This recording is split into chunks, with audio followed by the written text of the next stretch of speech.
this house. Man, I'm going under the bank. I owe the bank the money. How much do you owe the bank? He said, I owe the bank 184.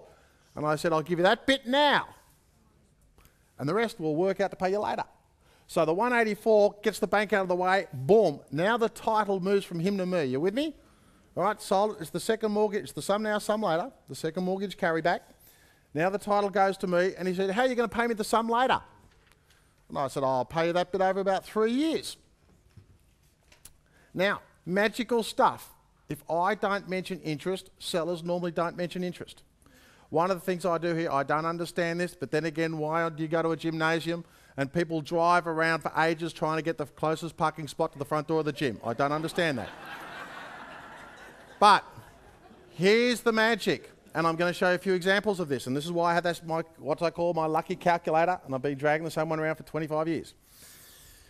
I owe the person in the example, say 46,000 or whatever I owe, 100,000 or 200,000. It doesn't matter what I owe them. They go, how about later? How much are these payments every month? I say, grab your calculator.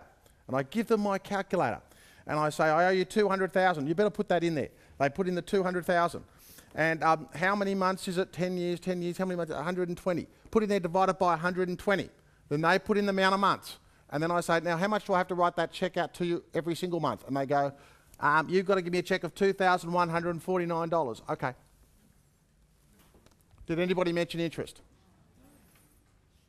If the guy ever says to me, later on, they might ring me up the next day and they go, the lawyer said to ask you what about interest? I just say, it's included. If you don't mention interest, in most cases, sellers don't mention interest. It's the most macabre thing. Not all the time. Sometimes they're going to want interest. They're going to say, what about interest? What about it? Funny thing that, isn't it? What is it about interest? See, people feel like they have to mention interest because they've always told to mention interest. So yeah, well, I do have great interest. Can you see I just keep this so stupidly simple that they eventually look at me and think, oh, this guy's just really dumb, or this is just really, really simply stupid. Simple. But they put the figures in. You with me? So when I say, can I pay the best later, they say, how much later? Now, the whole negotiation now becomes, how much later, and do I have to pay anything else except what I owe the person? You with me? So on this particular one, and we're going to spend a bit more time walking you through some of these. On this particular one, the man said, I'll give you in 3 years' time. He said, well, I'm not going to do it with no interest. I said, okay, well, how much interest do you reckon we need to do?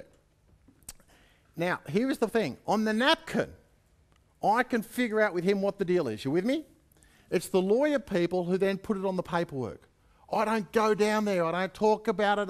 I just know that any good legal firm can put the transaction on the paperwork. I will never get bogged into that. If I start talking about the paperwork, my transactions will never come together because people can't get their head around it.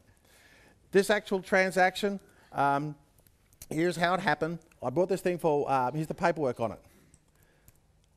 I put down $1,000. This house was $230,000. I said I'll put down $1,000. The seller said 10%. You meant to put down 10%? I said who? I said if I put down 10%, I wouldn't be able to buy any more houses. So $1,000 it was. And then there's the $1,000.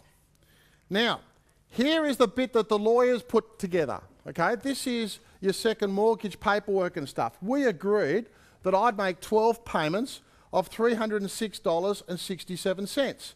We then agreed I'd make another 12 payments of $383.30.